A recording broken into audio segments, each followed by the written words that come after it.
24 hours to the official kickoff of political campaigns in Nigeria for the 2023 elections, major political parties are yet to inaugurate their campaign councils, with some plagued by infighting on who made the list or not.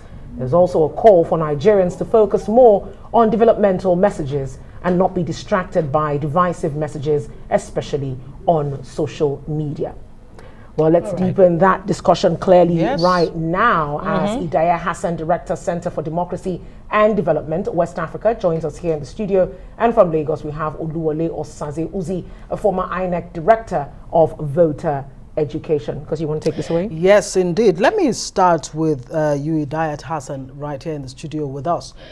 For you, as well, campaigns are set to begin tomorrow, 28th of September. What really for you is of immediate concern as, you know, where the day inches, you know, towards us, or we are inching towards that 28th of September day? What are the main issues for you, whether you're talking about the conduct of the politicians themselves, the political parties, the umpire, INEC? What are you seeing? I think what's very important for the elections will be the conduct of the political actors themselves. There will have to be in Nigeria for them to govern come February or May 29th, 2023. And this starts with the message in itself. How will they actually be selling themselves to Nigeria? And there are lots of issues for discourse. In fact, the issues are not far different from what we had in the 2015 major elections itself. The issue of security, the issue of economy, and to a lesser extent, of course, very important also, how the issues of corruption should be the issues campaigns should be focusing on to get the votes of Nigeria. That's a very interesting point you've made there. Let's cross over, of course, to Osaze in Lagos. Just listening, she mentioned Idaya mentioned a very important point that she says there are lots of issues for discuss. Lots of things will be said, lots of promises will be made. Some might sound really ridiculous. While everyone has actually come to the stage where we say we need to go beyond just nodding and asking how do you plan to achieve, you know, the goals that these candidates put forward?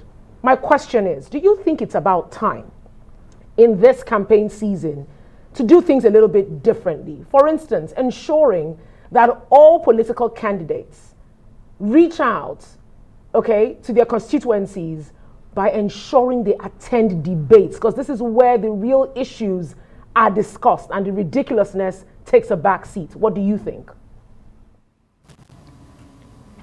Thank you for having me. Good evening. The truth is that each candidate, each political party has to assess its chances and decide for itself what platforms, what form, what kind of issues that are going to be discussed, what it thinks are important to Nigerians and what it thinks its focus should be, and also what vehicles it will decide to go about it. I personally support debate. I support enlightened discussions of the issues that affect Nigerians. And if this is going to come by way of debate, oh, well and good. There are issues of what kind of debates are going to be organized. There are 18 parties. Which parties are you going to choose or select to debate these issues? What are the topics that are going to be put down for debate? So there are different platforms and different yardsticks and different vehicles and different methodologies that each of those political parties and candidates has to decide. It will decide on its priorities. It's difficult for us as individuals to tell them what should be their own priorities or not. But we hope that the bigger picture, the larger issues, and as Idiat has said, that Nigeria is a country to be governed and it's going to go beyond the elections, and governance has to take precedence over promises. And those promises that you make, we'll have to see how much of them that you fulfill. So if debates be the preferred method or one of the methods, I think it's an important method. It's one of the methodologies that's going to be deployed by political parties and then the organizers of such debates. There's no uniformity as to who's to organize those debates. What kind of criteria are you going to use to sift how many people? It might be cumbersome to have 18 people debating any particular at any particular time. So these are some of the practical issues that will come if you say debate should be central to the campaign methodology deployed. All right, we'll find out how much difference really these debates, make to the outcomes of the elections. Diet Hassan and Osaze, we'll put you on hold. We have a report, to look at all of this from Amaka Ude Walker. With less than 5 months to the 2023 national and state elections, all is now set for the official commencement of political campaigns on Wednesday, September 28th, as declared by Nigeria's electoral body, INEC. And in the build-up to the official flag-off of campaigns, candidates and their political parties are putting finishing touches with consultations in top gear. Arise News investigations reveal that major political parties are yet to inaugurate their campaign councils due to infightings on who made the list and who was excluded. I am going to read a very short remark. The inauguration of the campaign council of the governing All Progressives Congress, for example, has been postponed indefinitely, with the presidential candidate Bola Tinubu and his running mate Kashim Shettima currently out of the country, while the main opposition People's Democratic Party is also yet to inaugurate its campaign council, despite a list of campaign members released with additional special advisors appointed by the presidential candidate Atiku Abubakar. It has fixed Wednesday for the inauguration. The campaign council members and advisors have been at each other's throats over the composition of the teams both in the APC and the PDP. But surprisingly, Nigerians are yet to also read about campaign council composition from the Labour Party, the New Nigeria People's Party or Social Democratic Party, which individually claim to be the thought force out to dislodge the major parties. One party, the African Democratic Congress ADC, has released its campaign schedule without naming members of the campaign team. Though campaigns officially begin on Wednesday, no political party has fully released its manifesto yet to the public on what they intend to do if voted into power, while the supporters of some presidential candidates, especially that of the Labour Party, have been carrying out enlightenment campaigns across the country in their numbers, with claims of holding a million-man march in some instances.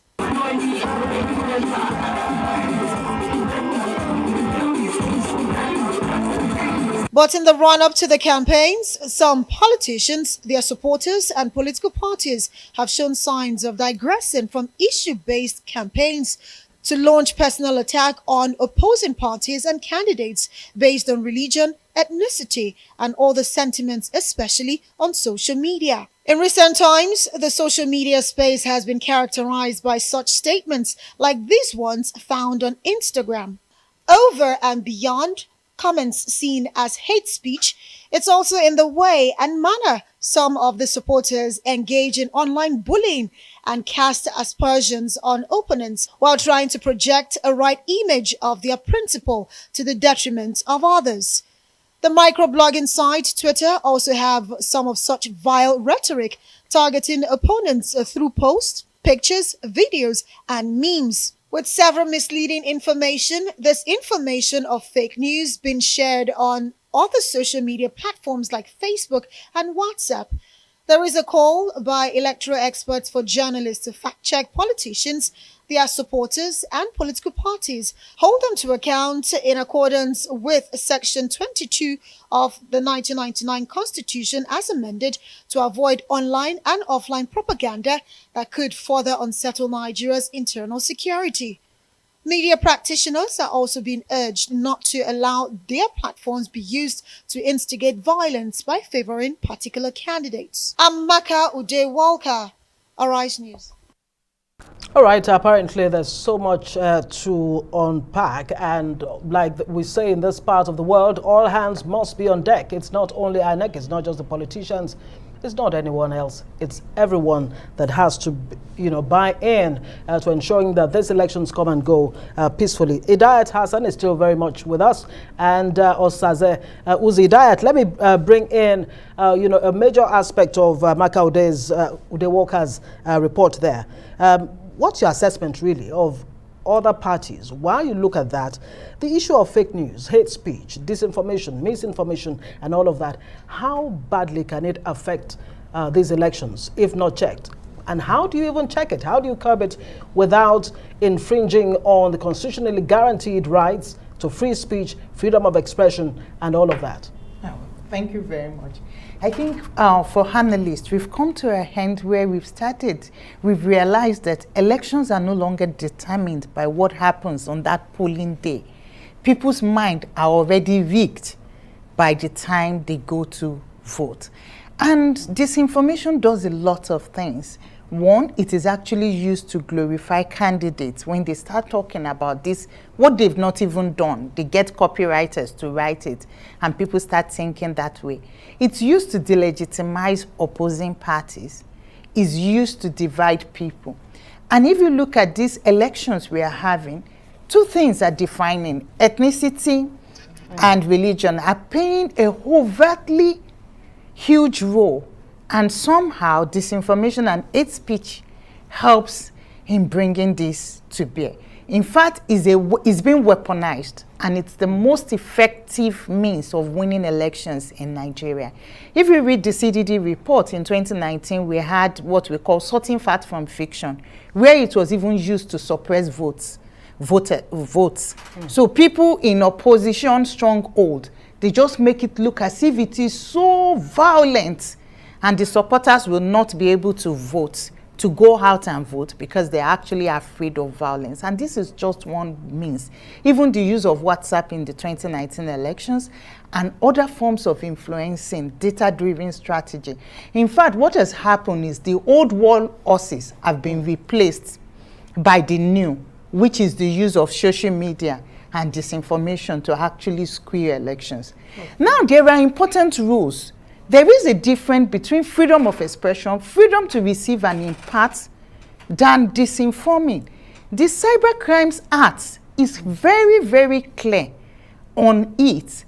Our problem, even the Electoral Act, condemns some speeches. Our problem is more of implementation by the platforms and also by our law enforcement agencies. And you can also understand that at times some of these free speeches, when they even go and arrest somebody, all of us as activists, personally, we are going to issue statement and say maybe what they are doing is they are trying to stifle people's thoughts. But we have reached an end where the 2023 elections will have to be dealt with differently, starting with the platforms. What are the rules that applies when they have elections in the United States of America? Now, let me bring in Osaze here in at this point. Really interesting points that you have made there. People's minds are made up before elections. But I like the word you used. You said people's minds are rigged before elections. Opinions are thrown out there, whether fake news or correct, actually helps to inform these decisions. Osaze, you would agree with me that oratory prowess doesn't translate to election victory here in Nigeria. Attending debates or not also doesn't guarantee that.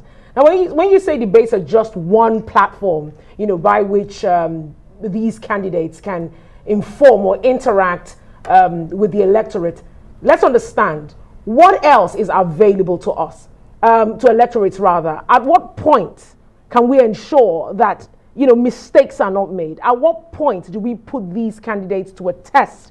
To hear from them firsthand how they plan to resolve these issues. That's for those who make themselves available. What are the options, Osaze?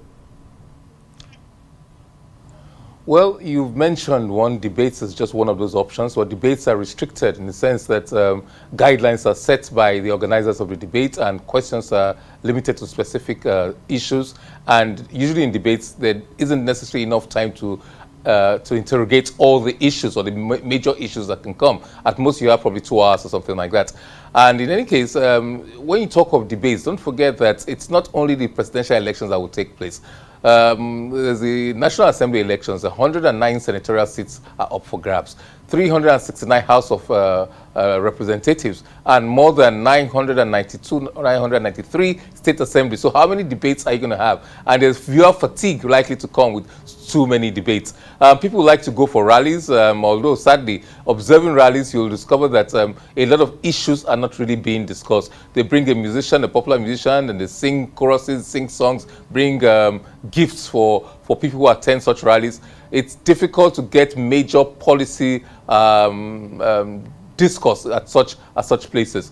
Chatham House was popular with a few of our leaders, especially presidential leaders. They've often gone there to make important statements, going to London to make important statements. I don't know whether that's the ideal kind of situation, but it gives them leverage, gives them international attention, and there's a large diaspora presence out there. So, and those people think they have an influence. They talk to their folks back home, and although many of them are not going to come to vote, but at least they can influence things happening locally. Social media is still an extremely powerful. Unfortunately, a lot of the things you'll see on social media are not fundamental things. They don't address important issues of state of the economy, insecurity, and things like that. They just give you broad strokes without deep analysis of what the issues are and what concrete measures will be used in solving these issues when they come to power. So all you have are vague statements, broad strokes, nothing you can really pin them down to when it comes to brass tacks, when it comes to after the elections and stuff like that. I know that a lot of CSOs just before, after the APC and Buhari won the elections, said there was something called the Buhari meter, if I remember correctly, and they held up all the promises he made, and for a while they were tracking these promises and seeing how these things are going to be implemented. But recently, you agree with me, nothing has been heard about that. So all of us also, we in the civil society movements, we citizens have a duty to uphold these things, hold on to these promises made. What are you going to do? And accountability. So by the time they come to us asking for our votes next time, say, like, you promised this, that, what did you do? You couldn't fulfill this, that. You're a failure, your party is a failure, or things like that. But there's the issues of those who have not held public office before. Then you have a problem with that. All they can do is make promises, but it's a duty to interrogate those promises, see how realistic those things can be done. How do you intend to achieve it? For example, we say increase IGR. How do you intend to increase IGR? Are you going to raise taxes? What levels of people are you going to raise taxes on? And so these are all the kind of issues. It's not enough to say, oh, we're going to spend money, we're going to give unemployed people so much, we're going to do this, we're going to do that. How are you going to? Revenues are dwindling. Oil prices falling. Production is down. What are you going to do to increase the revenue base of the federation? How are you going to be able to afford a lot of these promises you're making? These are some of the issues that we should use, and whatever platform they use, we as citizens of Nigeria should have opportunities of interrogating them clearly, precisely, and pinning them down to say, right, tell us.